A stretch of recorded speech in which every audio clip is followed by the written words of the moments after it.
우리 옆에 분들, 뒤에 분들하고 한번 이렇게 인사해 보면 좋겠습니다. 옆에 분들 바라보시고 안녕하십니까? 혹시 오늘 좋은 일 있으세요? 얼굴이 너무 좋아 보이십니다.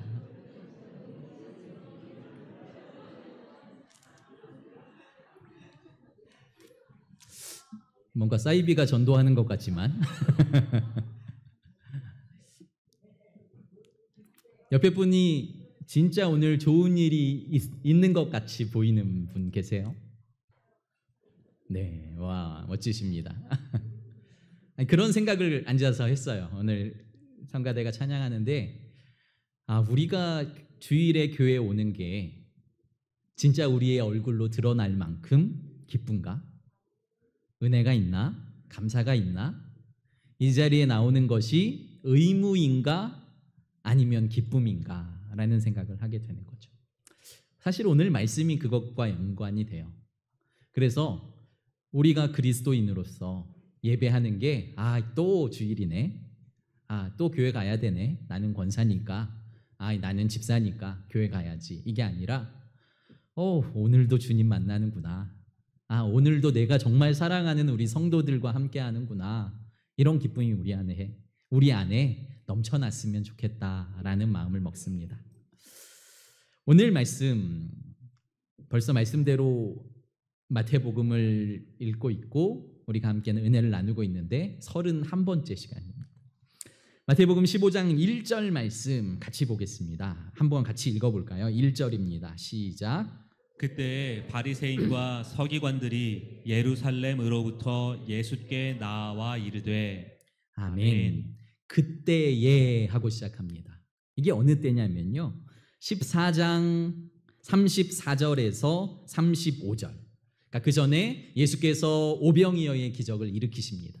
많은 사람들이 예수님을 왕으로 세우겠다고 박수치며 환호하며 따르기 시작하는데 예수님은 제자들을 갈릴리 바다 중간으로 보내시고 예수님도 기도하러 가시고 제자들은 밤새 풍랑을 만나 어려움을 당하다가 물 위를 걸어오시는 예수님을 만나고 오늘 게네사렛 지방으로 들어오십니다. 34절부터 36절까지 한번 보십시오. 그들이 건너가 게네사렛 땅에 이르니 그곳 사람들이 예수인 줄 알고 그 근방에 두루 통지하여 모든 병든 자를 예수께 데리고 와서 다만 예수의 옷자락에라도 손을 대게 하시기를 간구하니 손을 대는 자는 다 나음을 얻으니라. 아멘. 엄청난 일 아닙니까? 주님 앞에 어떤 마음으로 나오셨습니까? 예수님이 게네사렛 지방으로 오시는데요. 그 예수님을 기대하는 마음으로 나 혼자 나오지 않고 통제하기 시작하는 거예요. 마을마다 집집마다 두드리면서 예수님이 우리 마을에 나타나셨다.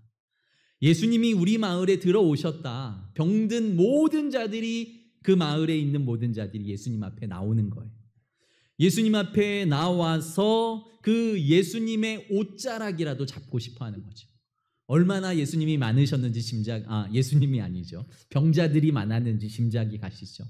병자들이 너무 많으니까 일일이 만나실 수 없을 만큼 많은 사람들이 모여들었고 이 병자들이 예수님의 옷자락이라도 만지고 싶습니다라는 간절한 마음으로 나왔는데 어떤 일이 벌어집니까? 예수님의 옷자락을 만든 사람, 그러한 절실함으로 간절함으로 나온 모든 사람에게 하나님의 치유하심이 임했다라는 말씀입니다. 예수님 앞에 우리가 어떠한 마음으로 나오는지 그 마음과 중심이 얼마나 중요한지. 그런데 예수님께 나온 또 다른 부류의 사람을 오늘 15장의 말씀은 소개하고 있는 것입니다. 1절 바리새인과 서기관들이 예루살렘으로부터 예수께 나와 이르되. 예루살렘에서 게네사렛은요. 예루살렘은 완전 남쪽에 있고 게네사렛은 북쪽 갈릴리 쪽에 있으니까요. 거의 성경학자들이 150km가 될 정도의 거리다라고 말하는 거예요. 지금은 차가 있으니까 몇 시간이면 가죠. 근데 길도 좋지 않고 차도 없는 상태에서 만약에 걸어갔다면 낙타를 타고 갔다면 몇 날 며칠을 걸려서 예수님께 나왔을지 모릅니다. 예수님께 나와서 하는 말이 대단합니다. 우리 2절 말씀도 같이 볼까요? 2절 시작. 당신의 제자들이 어찌하여 장로들의 전통을 범하나이까? 떡 먹을 때에 손을 씻지 아니하나이다. 아멘. 예루살렘에서 게네사렛까지 몇 날 며칠을 와서 예수님을 만나서 하는 말이 당신의 제자들은 손을 안 씻었습니다. 이 말하러 온 거예요. 예수님을 기대하고 예수님을 사모하고 예수님 앞에 그 옷자락이라도 만지려고 하는 절실함으로 나온 사람이 있는 반면 예수님께 딴지를 걸고 예수님께 따지고 도대체 이게 뭡니까? 라고 예수님을 고발하려고 나온 사람들이 있었다라는 거죠. 하나님의 말씀 외에 이스라엘에는 장로들이 정한 그 전통이 있었습니다. 그런데 그 중에 하나가 정결 예식으로 떡을 먹기 전에, 빵을 먹기 전에는 꼭 손을 씻어야 한다라는 법이 있는 거예요. 그러한 규칙을 정해놓은 것입니다. 손을 씻는 것 너무 중요하죠. 손이 깨끗해지면 먹는 것도 깨끗해지고 병에도 걸리지 않을 수 있습니다. 그런데 손을 씻지 않고 먹었다고 그것이 죄가 된다면 그것은 옳지 않은 거죠. 장로의 전통을 정해놓고 이들이 그것이 죄라고 당신의 제자들이 지금 범죄했다고 예수님을 고발하기 위해서 주님 앞에 나온 사람들의 모습을 우리는 바라보게 되는 것이죠. 성도 여러분, 우리 교회 안에는 수많은 전통들이 있습니다. 좋은 전통도 있고 그리고 변질된 전통도 있습니다. 대부분은 다 좋은 의미에서 시작한 전통들인데요. 그 의미가 점점 변질되기 시작하는 거죠. 십자가도 사실은 예수님이 죽으시고 부활하신 후에 초대교회에 의해서 십자가 전통들이 시작됩니다. 십자가를 바라보면 예수님의 죽음, 예수 그리스도의 사랑이 기억되고 십자가를 바라보면 구원의 은혜가 느껴지는 것 너무 좋은 전통이기 때문에 교회 앞에 십자가를 걸어놓습니다. 그런데 십자가가 없으면 큰일 나는 것처럼 십자가를 떼면 무언가 엄청난 일이 벌어질 것처럼 십자가가 우상이 되고 있다면 그것은 잘못된 전통으로 가고 있는 것입니다. 우리 안에 그런 일들이 많이 벌어지고 있습니다. 양복, 넥타이 몇 년이나 됐을까요? 예수님이 오신 지 2000년이 됐고요.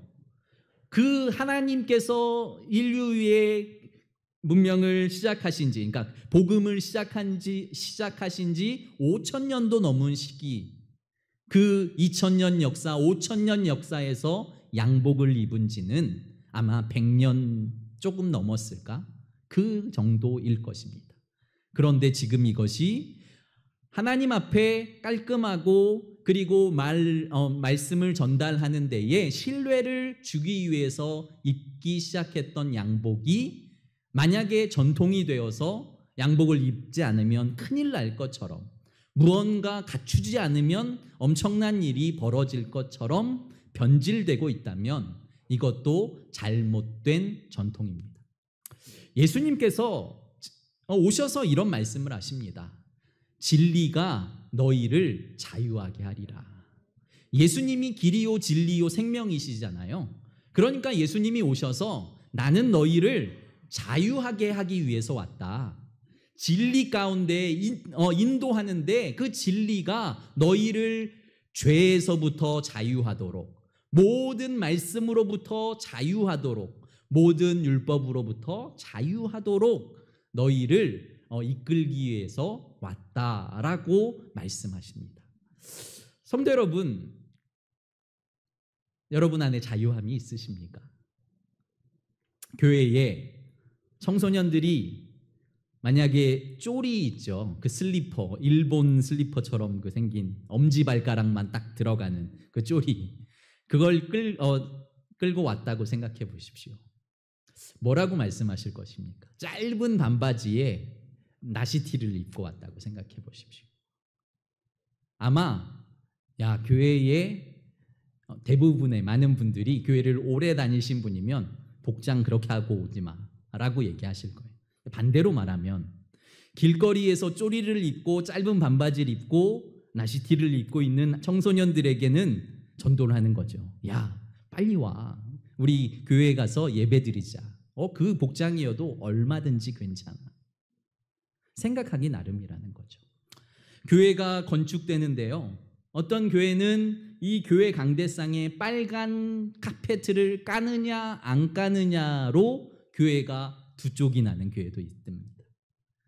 교회 안에 건물은 지었는데 옛날 강대상을 다시 가지고 와서 그것을 설치하느냐 새로운 강대상을 설치하느냐 때문에 갈라지는 교회도 있답니다. 많습니다. 사실은 전통 때문에.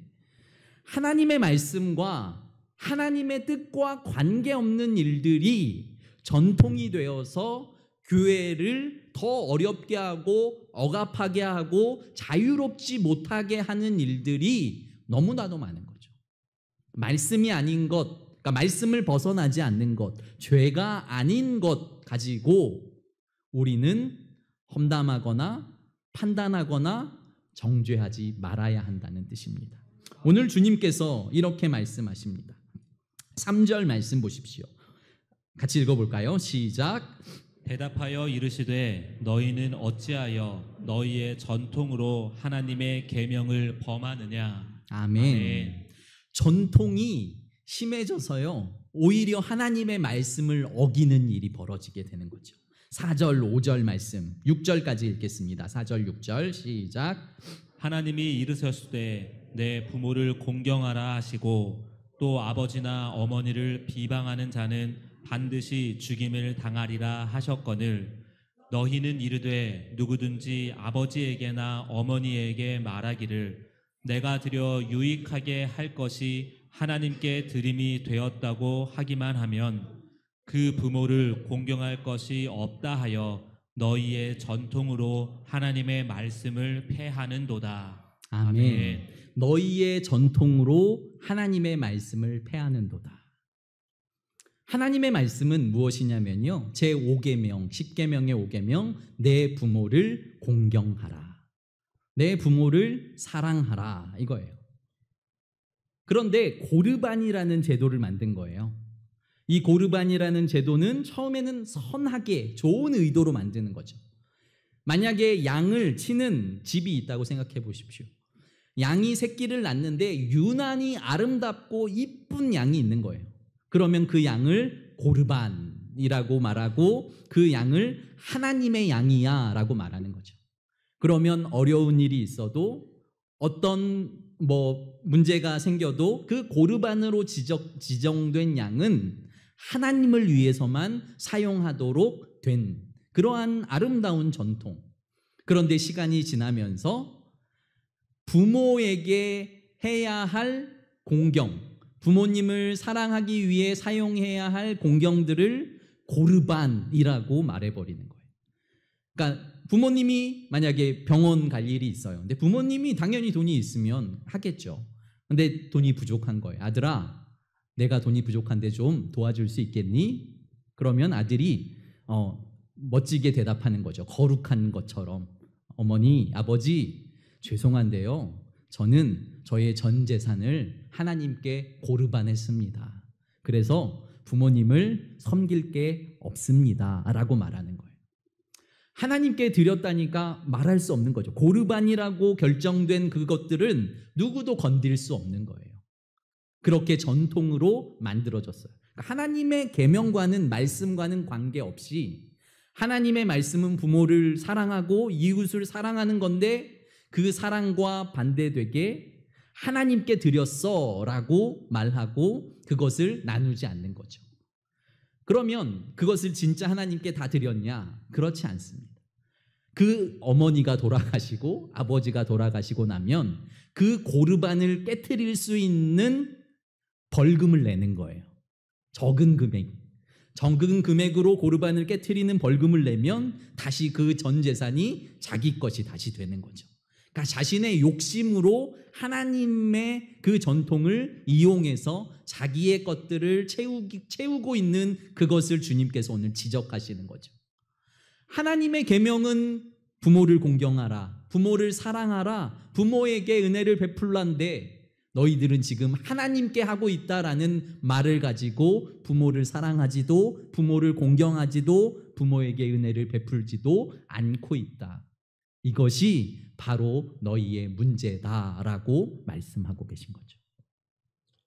사랑하는 성도 여러분, 저희 교회뿐만이 아니라 이 땅에 오래된 그리고 이 땅의 교회들의 모습 어떨까요? 교회는 어떤 모습이어야 할까요? 교회는 하나님의 은혜를 받는 장소, 하나님의 사랑을 받는 장소, 그 은혜를 나누고 섬기는 장소가 바로 교회가 되어야 합니다. 그런데 교회에 와서 이 바리새인과 서기관처럼 혹시 우리는 다른 사람들을 내 잣대로 판단하고 정죄하고 있지 않냐는 거죠. 교회에 저런 목장으로 와?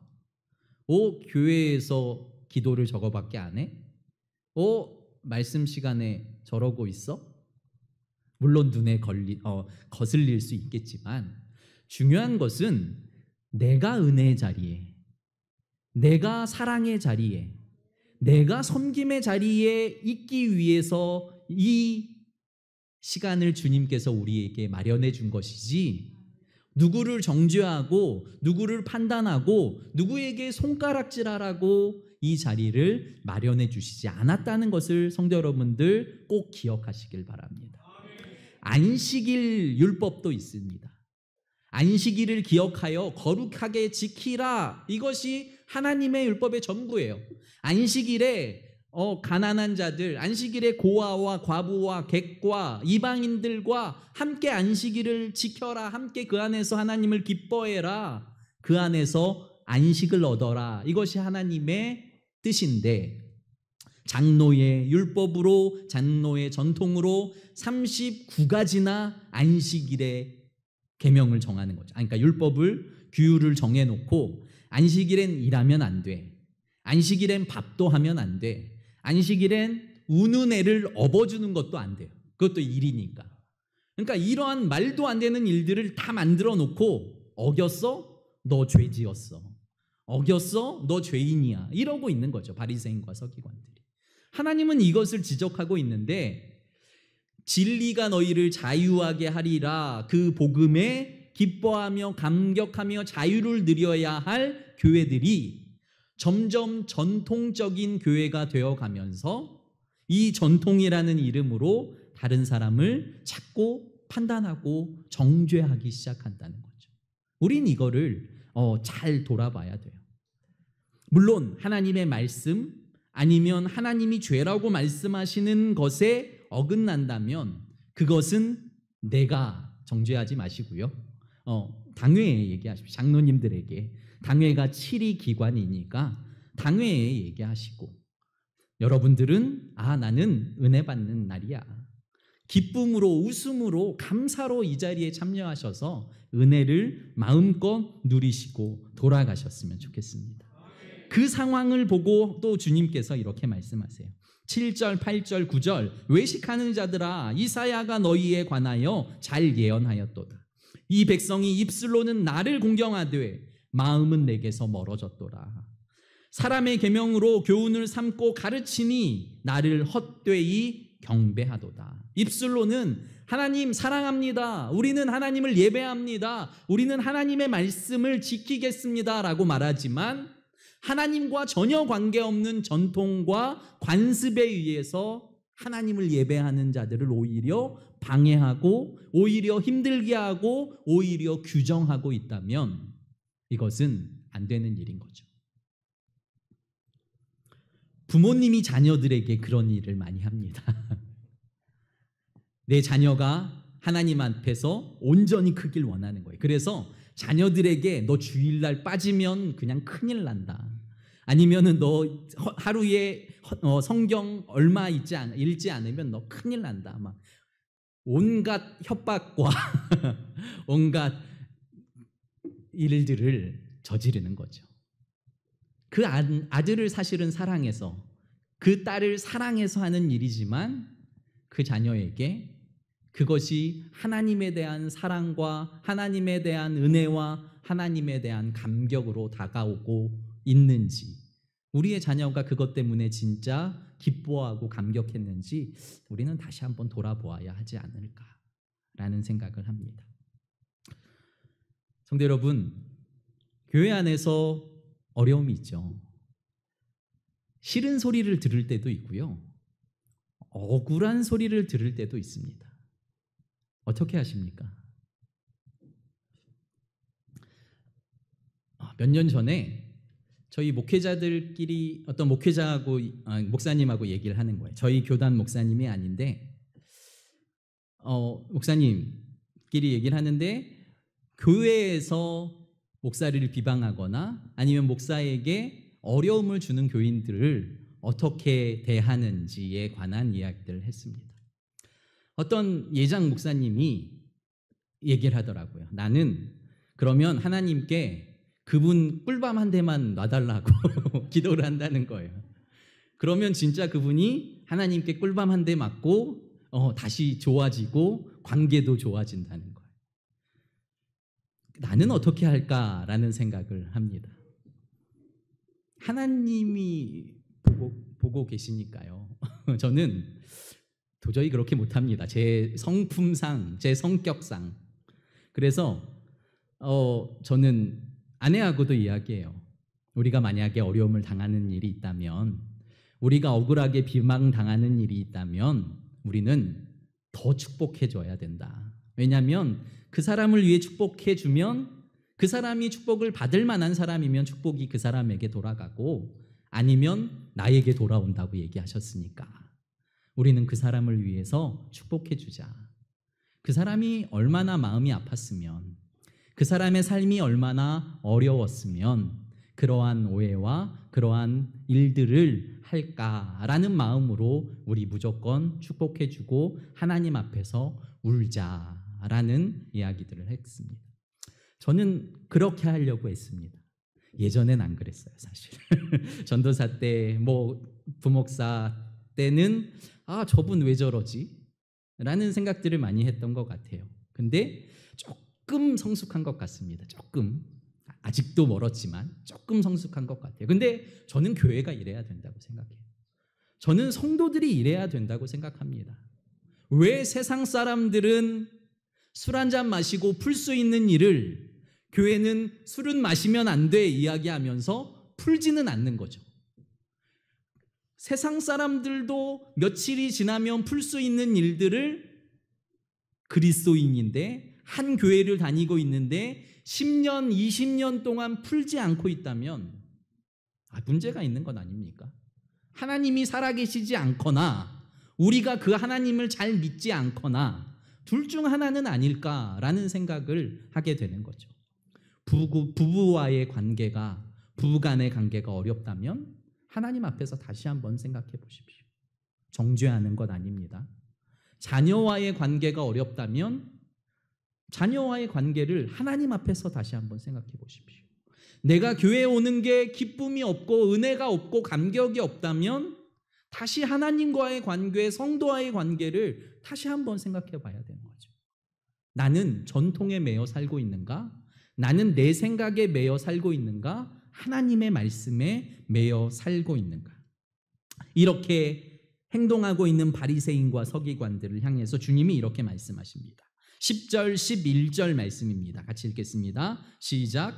무리를 불러 이르시되 듣고 깨달으라. 입으로 들어가는 것이 사람을 더럽게 하는 것이 아니라 입에서 나오는 그것이 사람을 더럽게 하는 것이니라. 아멘. 무리를 불러 이르시되 듣고 깨달으라. 하나님의 말씀을 듣는 자는 많은데요, 예수 그리스도가 전한 복음을 들은 사람은 많은데요, 깨달고 변화된 사람은 많지 않다라는 거죠. 주님이 지금 그 얘기를 하시는 거예요. 야, 말씀 듣지? 깨달아야 돼. 그런데 성령으로 기록된 말씀이, 영으로 기록된 말씀이 내 생각으로 깨달아지지 않는다는 거죠. 성령을 구하고 기도하고 하나님을 구해서 이 말씀이 깨달아지도록 구해야 하는 거죠. 베드로가 예수님께 나옵니다. 주님, 이 뜻이 무엇입니까? 라고 말하는 거예요. 주님이 말씀하셨는데 입으로 들어가는 것, 입에서 나오는 것 말씀하셨는데 무슨 뜻입니까? 라고 말하니까 베드로에게 예수님이 제자들에게 너희도 깨달지 못하느냐? 라고 그 의미를 해석해 주십니다. 19절, 20절 말씀입니다. 19절, 20절 말씀 같이 읽겠습니다. 시작. 마음에서 나오는 것은 악한 생각과 살인과 간음과 음란과 도둑질과 거짓 증언과 비방이니 이런 것들이 사람을 더럽게 하는 것이요 씻지 않은 손으로 먹는 것은 사람을 더럽게 하지 못하느니라. 아멘. 손 씻지 않았다고 고발하고 있는, 죄인이라고 말하고 있는 자들을 향해서 야, 손 더러운 것 물로 씻으면 그만이야. 그런데 마음이 더러운 것, 살인하고 간음하고 음란하고 도둑질하고 거짓 증언하고 남을 비방하는 것, 그것은 어떻게 씻을래? 성도 여러분, 마음을 깨끗하게 하는 방법은 가슴을 치며 회개하는 방법, 예수 그리스도의 보혈로 씻어져 정하게 되는 방법 외에는 다른 방법이 없습니다. 여러분들은 손이 깨끗하십니까? 마음이 깨끗하십니까? 예수님이 지금 그것을 묻는 거예요. 겉모습이 거룩하냐? 마음이 거룩하냐? 겉모습이 아름답냐? 너희의 마음이 아름답냐? 사두개인과 서기관들은, 지금 바리새인들은 종교 지도자들 최고위층이에요. 아름다운 옷을 입고 말씀으로 몸에 칭칭 동여매고 성경을 가슴에 끼고 천천히 걸어다니면서 그의 거룩함이 몸으로부터 나오는 사람들. 그런데 주님은 그 겉모습이 아니라 그 중심을 바라보시면서 그 마음이 깨끗해야 한다고 우리에게 말씀하고 계신 거죠. 지금 우리는 이 자리에 나와서 예배합니다. 하나님을 찬양합니다. 그리고 간절히 기도합니다. 그런데 주님은 그 중심의 기도의 이유가 무엇인지, 그 예배를 통해서 하고자 하는 일이 무엇인지, 그리고 내가 이곳에서 누구를 바라보고 판단하고 정죄하고 있는지 그것을 바라보고 계신다는 거죠. 사랑하는 성도 여러분, 잠언 4장 23절에 하나님이 이런 말씀을 하세요. 모든 지킬 만한 것 중에 더욱 내 마음을 지키라. 생명의 근원이 이에서 남이니라. 우리는 마음이 깨끗한 그 마음은 사실은 예수님의 마음인 거죠. 예수님의 마음을 담고 예수님의 마음을 본받고, 나는 그리스도인이야 라고 말할 수 있는 건 나는 주님을 닮을 거야 라고 말하는 것이고, 예수님의 마음은 깨끗하고 거룩하고 정결한 마음이라는 것을 기억하고, 주님, 우리가 전통에 매여서 살아가는 것이 아니라 말씀에 매여 살아가게 하소서. 주님이 말씀하시는 그 뜻을 깨닫게 하시고 그 뜻대로 사랑하고 용납하고 용서하게 하소서. 이 말씀이 여러분들의 마음에 깊이 깨달음이 되시는, 그리하여 여러분들의 가정과 교회와 이 나라와 민족이 말씀으로 살아나는 놀라운 은혜의 시간이 되시기를 예수 그리스도 이름으로 축복합니다. 기도드립니다. 거룩하고 존귀하신 아버지 하나님, 사실 우리는 손을 100번 씻어도 거룩해질 수 없습니다. 오히려 하나님 앞에 나와 주님 앞에 나와 주님의 거룩한 보혈로 깨끗함을 받을 수 있는 존재입니다. 남의 들보를 보는 것이 아니라 내 안에 티끌을 먼저 발견하게 하여 주시고, 내 안에 들보를 먼저 발견하게 하여 주시고, 내가 더럽다는 것, 내가 악하다는 것, 내가 주님의 은혜 아니면 이 자리에 앉아 있을 수 없고 이 자리에 서서 설교할 수 없다는 것을 우리가 믿음으로 고백하게 하여 주시옵소서. 그리하여 우리 성일교회는 정말 오면 기쁨이 되고 은혜가 되고 사랑이 있고 감사가 있는 교회가 되게 하여 주시옵소서. 사랑 많으신 예수님 이름으로 감사하며 기도드립니다. 아멘.